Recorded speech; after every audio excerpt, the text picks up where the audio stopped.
Everyone, welcome to IFS. कैसे हैं सब लोग? आई होप सब अच्छे होंगे, स्वस्थ होंगे, मस्त होंगे और अपना प्रिपरेशंस भी कर रहे होंगे। तो आज मैं आप सबके साथ जुड़ा हूं एक सक्सेस स्टोरीज के ऊपर। तो आज हम जानेंगे प्राची जी के बारे में। तो प्राची जी किस तरीके से इन्होंने इस एग्जाम को क्लियर किया, यूजीसी नेट एग्जाम को, on the subject of visual arts. तो first of all welcome Prachi, आपको यहाँ पे आईएफएस में स्वागत है आपका। तो प्राची जी, आपको कैसा लग रहा है? How you are feeling after clearing this exam? Sir अच्छा लग रहा है। ओके।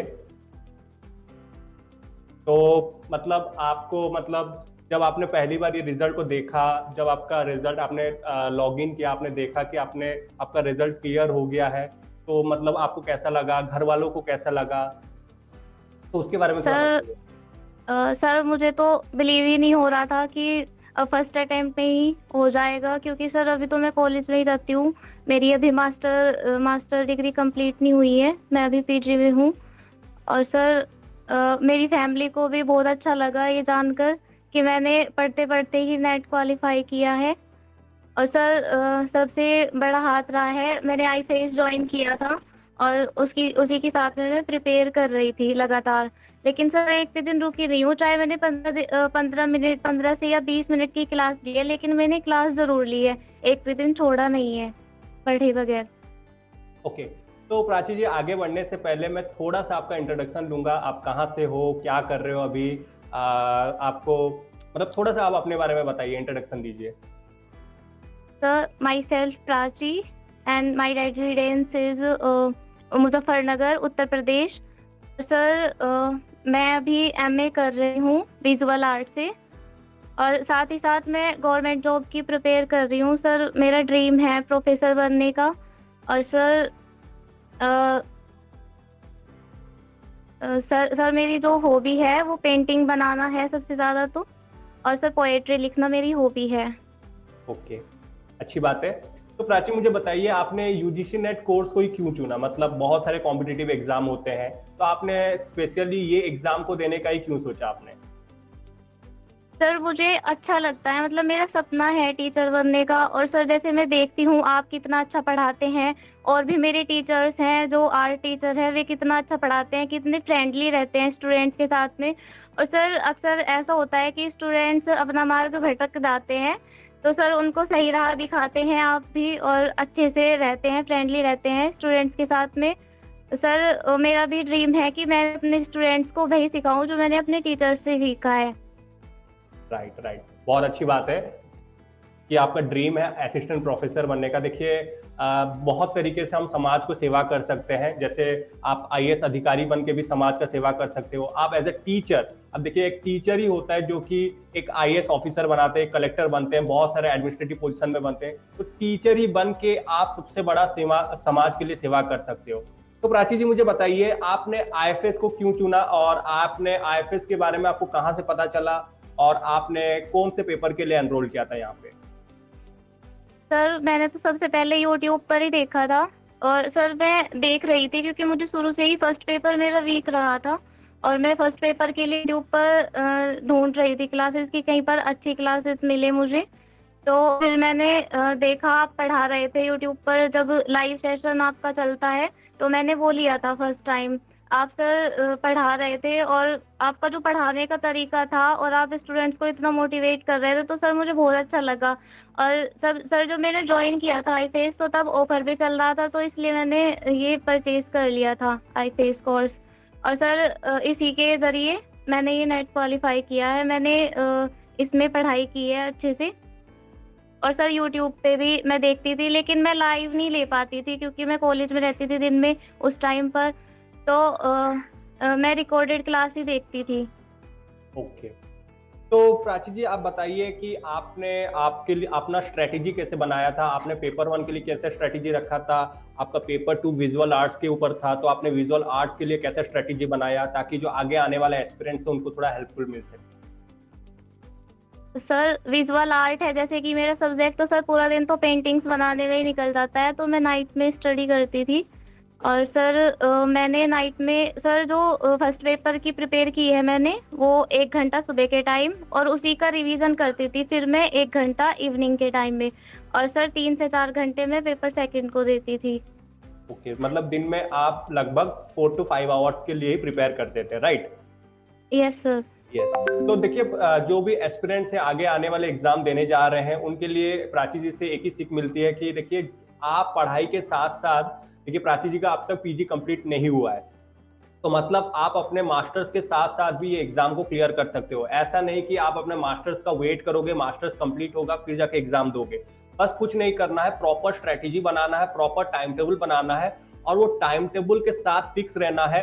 अगर आप पेपर 1 के लिए 1 घंटा दे रहे हो, 2 घंटा दे रहे हो, तो डेली बेसिस पे पढ़िए। जैसे मैं हमेशा बोलता हूँ, consistency is the key to success. हमेशा वो कंसिस्टेंसी बनाए रखिए, कंसिस्टेंसी के साथ आगे बढ़िए। देखिए, धीरे धीरे ही जो मटका होता है उसमें पानी भरते हैं। ओके, एक ही बार में आप पानी भर दोगे तो वो ओवरफ्लो हो जाएगा। आप धीरे धीरे उसमें धीरे धीरे पानी भरिए, बहुत ही मजा आएगा। ओके, तो प्राची जी मुझे बताइए, जब आप इस एग्जाम के लिए प्रिपेयर कर रहे थे तो आपको क्या हर्डल फेस करना पड़ा था? जैसे बहुत सारे स्टूडेंट्स होते हैं, उनको डिफिकल्टी होती है, उनको बहुत सारी चुनौतियां होती है, तो आपको भी डेफिनेटली हुआ होगा।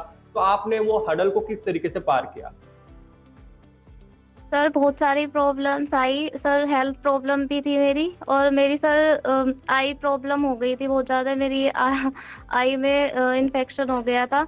लेकिन फिर भी सर मैंने प्रिपेयर करना नहीं छोड़ा, मैं करती रही धीरे धीरे, क्योंकि सर आपने ही बोला था एक बार क्लास में कि अगर हम छोड़ देते हैं बीच में तो फिर हम बहुत ज़्यादा पीछे चले जाते हैं, और अगर लगातार मतलब पढ़ते जाते हैं तो हम एक कदम आगे ही बढ़ते जाते हैं। चाहे क्यों ना हम थोड़ा पढ़े एक दिन में, लेकिन पढ़ना जरूर चाहिए, वो छोड़नी नहीं चाहिए। यस, राइट, आपने बहुत अच्छी बोली। जैसे मैंने हमेशा बोलता हूँ, कंसिस्टेंसी। आप 1 घंटा पढ़िए, 2 घंटा पढ़िए, 3 घंटा पढ़िए, बट पढ़ना जरूर है। ऐसा ऐसा कभी मत कीजिए कि आप पूरा का पूरा छोड़ दे रहे हो, 10 दिन के बाद पढ़ रहे हो, 15 दिन के बाद पढ़ रहे हो। कंसिस्टेंसी बनाए रखिए, फिर टाइम टेबल बनाइए। देखिए, प्लान सब बनाते हैं, प्लान एग्जीक्यूट करना बहुत इंपॉर्टेंट बात होती है। तो प्लानिंग बनाइए, और प्लानिंग के साथ साथ उसको एग्जीक्यूट, उसको इंप्लीमेंट भी कीजिए। ओके, चलिए आगे बढ़ते हैं। नेक्स्ट सवाल आपको प्राची जी, आपको मोटिवेशन कहाँ से मिलता था? मतलब आप जब पढ़ने के लिए बैठते थे तो आपको मोटिवेशन कहाँ, कौन से सोर्सेज से मिलता था? सर फर्स्ट ऑफ ऑल तो यूट्यूब है सर, और सर जब भी मुझे मोटिवेट होना होता था, मतलब मुझे लगता था कि मैं डिमोटिवेट हो रही हूँ, तो सर आपकी वीडियो देखती थी मैं सबसे ज़्यादा, क्योंकि मुझे बहुत पसंद है जिस तरह से आप मोटिवेट करते हो, और एकदम मतलब ऐसा लगता था कि माइंड से जो वजन धरा हुआ है माइंड पे वो उतर गया है। ओके ओके, तो फैमिलीज आपको कैसे सपोर्ट करते थे प्राची इस एग्जाम के लिए प्रिपेयर कर जब आप कर रहे थे? तो फैमिली का सपोर्ट के बारे में थोड़ा बताइए। सर मेरी फैमिली ने मुझे हमेशा सपोर्ट किया है, और वे अभी भी कर रहे हैं, और सर उनका कहना है कि अभी तो यूजीसी नेट ही क्लियर हुआ है, इसके आगे अभी तो और भी बहुत कुछ करना है। और सर अभी भी वो सपोर्ट कर रहे हैं, और मुझ पे इतना कोई भी मतलब फैमिली प्रॉब्लम होती है तो मुझे बताते भी नहीं है, सब खुद ही फेस करते रहते हैं, और बस ये बोलते हैं कि तुम सिर्फ अपनी पढ़ाई पे ध्यान दो। राइट, तो देखिए, फैमिली सपोर्ट होना बहुत इंपॉर्टेंट बात होती है कोई भी कॉम्पिटिटिव एग्जाम्स के लिए प्रिपेयर कर रहे हो। और ये मत सोचिए कि आपका यूजीसी नेट एग्जाम क्लियर हो गया तो आपके लिए रास्ता बहुत ही आसान हो जाएगा। नहीं, ये एक पड़ाव आपने पार किया है। अब दूसरा पड़ाव ये आता है कि आपको अभी रिसर्च पेपर सिनॉप्सिस लिखने हैं, आपको असिस्टेंट प्रोफेसर के लिए इंटरव्यू के लिए प्रिपेयर करना है। तो देखिए, लाइफ में कभी भी वो चैलेंज कभी मतलब खत्म नहीं होता है, हर एक स्टेप में आपको चैलेंज देखने को मिलेंगे। तो वो हर स्टेप को आपको धीरे धीरे, जितने भी हर्डल्स आ रहे हैं उसको धीरे धीरे क्रॉस करते पड़ेंगे। ओके, चलिए, तो प्राची जी देखिए, सिलेबस जैसे होता है, यूजीसी नेट का सिलेबस बहुत ही वास्ट होता है। पेपर 1 में 10 सिलेबस होते हैं, पेपर 2 के आपके 10 यूनिट होते हैं, पेपर 1 के 10 यूनिट होते हैं। तो आपने सिलेबस को किस तरीके से कंप्लीट किया? क्या आपको कभी ऐसा फील हुआ है कि सिलेबस बहुत ही डर लग रहा है, बहुत ही स्कैरी है? ऐसा कुछ फील हुआ है कभी? सर बहुत डर लगा था, क्योंकि सर मेरे पास इतना टाइम नहीं था, और सर मुझे लगा था कि मुझे एमए के होने के पहले पहले ही कुछ ना कुछ करना है। और सर सिलेबस तो इतना बड़ा था, लेकिन सर मैंने रिवीजन पे ज़्यादा ध्यान दिया है, क्योंकि सर आप बार बार बोलते रहते थे कि जो एक बार पढ़ लिया था उसे बार बार रिवाइज करते रहो। तो सर मैंने कुछ एक्स्ट्रा ना पढ़ के, जब ये वाला एग्ज़ाम आया था जून वाला, तो मैंने कुछ एक्स्ट्रा ना पढ़ के एग्ज़ाम के टाइम पे जो पीछे का पढ़ा हुआ था उसे रिवाइज किया था। और सर सेकंड पेपर में भी सर बहुत बड़ा सिलेबस है, लेकिन जो चीज़ मेरी पहले की पढ़ी हुई थी मैंने उसी का ही रिवीजन किया था, और फर्स्ट पेपर में भी ऐसा ही था। जो चीज़ें मैं शुरू से ही पढ़ती हुई आ रही थी, जब से मैंने कोर्स परचेज़ किया था, तो मैंने उसी का ही रिवीजन किया था। ओके। तो प्राची जी बताइए, पेपर वन का जो सिलेबस में आपको सबसे डिफिकल्ट यूनिट कौन सा लगता था, और वो डिफिकल्ट यूनिट को आपने कैसे टैकल किया? सर डीआई लगता है, और सर अभी भी लगता है वो हार्ड तो। और सर मैं अभी भी कर रही हूँ प्रिपेयर, क्योंकि सर अभी यूजीसी नेट ही हुआ है और मुझे जेआरएफ निकालना है, तो मैं अभी भी प्रिपेयर कर रही हूँ। और मुझे डीआई अभी भी हार्ड लगता है, और मैं अभी भी क्लासेस ले रही हूँ। मेरा तो अभी मतलब कोर्स चल ही रहा है, अभी पूरा नहीं हुआ है। और okay. Sir mathematical reasoning hard लगती है। सर ये 2 यूनिट थी जो मुझे सबसे ज़्यादा डिफिकल्ट लगती है। ओके, तो जैसे प्राची, बहुत सारे स्टूडेंट्स बोलते हैं उनको पीपल डेवलपमेंट एनवायरनमेंट डर लगता है, उनको हायर एजुकेशन से डर लगता है, क्योंकि यहाँ पे ना बहुत सारे करंट अफेयर्स के क्वेश्चंस आते हैं, स्टैटिक पोर्शंस बहुत ज्यादा होते हैं। तो आपने ये 2 यूनिट को कैसे टैकल किया? सर हायर एजुकेशन का तो सर हमारे सब्जेक्ट यानी विजुअल आर्ट से भी वो कनेक्टेड है, तो वो तो मुझे ज़्यादा हार्ड नहीं लगा था। और सर एनवायरनमेंट का सर टेलीग्राम चैनल पे मैं देखती रहती थी, जो क्वीज होती है डेली, तो मैं वो नहीं देती थी। सर मैंने अलग से कुछ नहीं पढ़ा है, सिर्फ मैं क्वीज होती थी जो डेली, मैं उन्हीं को ही देती थी। ओके। तो देखिए प्राची जी, से यही पता चलता है कि देखिए जितना ज्यादा आप क्वेश्चंस को प्रैक्टिस करेंगे, देखिए पेपर वन में मैं हमेशा बोलता हूँ, पेपर वन में प्रीवियस ईयर क्वेश्चंस का बहुत ही ज्यादा इंपॉर्टेंस रहता है। तो ज्यादा से ज्यादा क्वेश्चंस प्रैक्टिस कीजिए। ऐसा नहीं कि बिना कंसेप्ट पढ़े आप क्वेश्चंस प्रैक्टिस कर रहे हो। आपको कंसेप्ट को पहले क्लियर करना है। कंसेप्ट को क्लियर करने के बाद आप ज्यादा से ज्यादा प्रीवियस ईयर क्वेश्चंस, ज्यादा से ज्यादा एमसीक्यू सॉल्व कीजिए। अब देखिए, आपका स्ट्रेटेजी ये होना चाहिए कि प्रीवियस ईयर क्वेश्चंस अगर आप सॉल्व कर रहे हो, तो वो जो 4 ऑप्शंस हैं, तो चारों के चारों ऑप्शंस को आप इस तरीके से पढ़िए ताकि आपका उसमें से हर एक ऑप्शन से आपका कंसेप्चुअल क्लैरिटी हो जाए। राइट प्राची, आपने ऐसे ही किया था? Yes sir. यस। तो प्राची जी, मुझे मेरा नेक्स्ट सवाल ये है आपसे कि क्या आपने पूरे के पूरे सिलेबस कंप्लीट किए थे? मतलब आप जब प्रिपेयर कर रहे थे, क्या आपको लगता है कि पूरे के पूरे सिलेबस कंप्लीट करके जाना चाहिए इस एग्जाम को देने के लिए? सर मैंने तो नहीं किया था, लेकिन सर करना चाहिए, लेकिन मेरे पास इतना टाइम नहीं होता था। मैंने तो सर आधा सिलेबस ही किया था फर्स्ट पेपर का भी। और सर जो मैथ वाला वो था, सर डीआई और रीजनिंग वगैरह थी, तो सर मैंने छोड़ दिए, और जो थ्योरेटिकल चीज़ें थी, यूनिट थी, वही मैंने कंप्लीट की थी। और सर वैसे करना चाहिए, क्योंकि अगर जेआरएफ निकालना है तो। और सर मैं भी अभी कर ही रही हूँ प्रिपेयर, और आगे भी करती रहूंगी, क्योंकि मुझे जेआरएफ चाहिए। यूजीसी तो सर हो जाता है, मुझे इतना भी टफ नहीं लगा। और सर जो था टीचिंग एप्टीट्यूड और रिसर्च एप्टीट्यूड थे, और हायर एजुकेशन, ये मेरे फेवरेट रहे हैं। उसमें पूरी 10 यूनिट में ये तीनों यूनिट मेरी सबसे ज़्यादा फेवरेट रही है।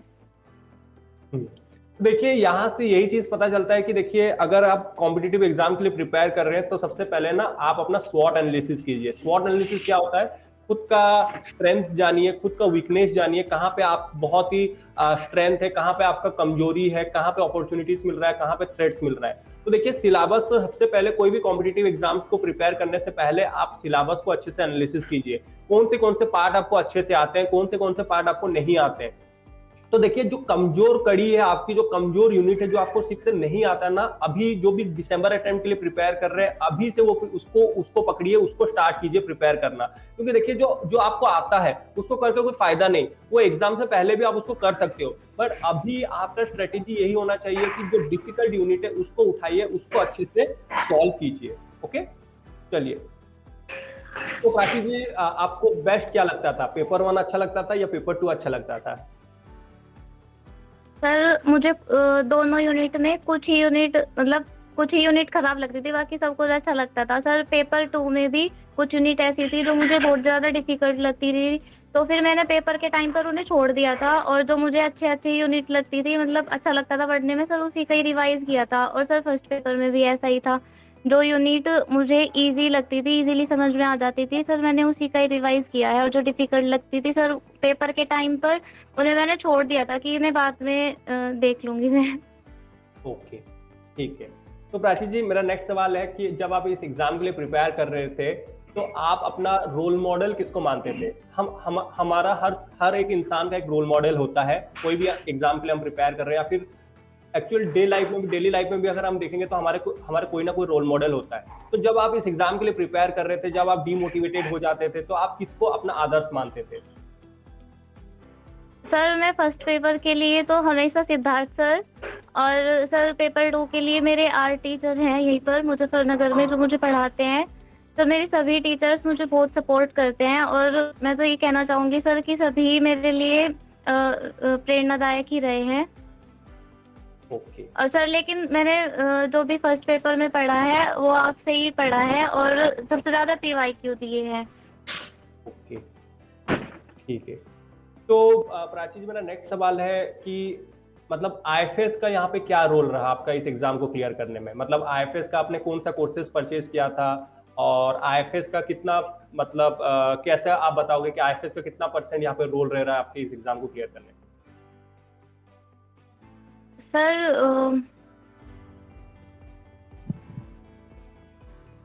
सर आईएफएस मेरे लिए मतलब अच्छा लगा, क्योंकि सर इसमें PYQ मिलते हैं जो कोर्स परचेज किया था, और सर रिकॉर्डेड क्लासेस थी, लाइव सेशन भी चलता है, और सर जो भी हमारे डाउट्स होते हैं टीचर्स उन्हें सॉल्व भी करते हैं।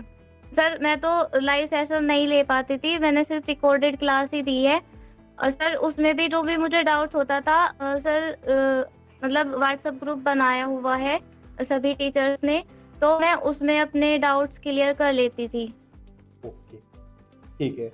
तो नेक्स्ट सवाल ये आता है कि ये जो आपने सक्सेस पाया है, आपने ये जो एग्जाम को क्लियर किया है, इसका जो सक्सेस का श्रेय है ये किसके साथ आप शेयर मतलब करना चाहोगे, किसको क्रेडिट देना चाहोगे कि किसके वजह से आपका ये एग्जाम क्लियर हुआ है?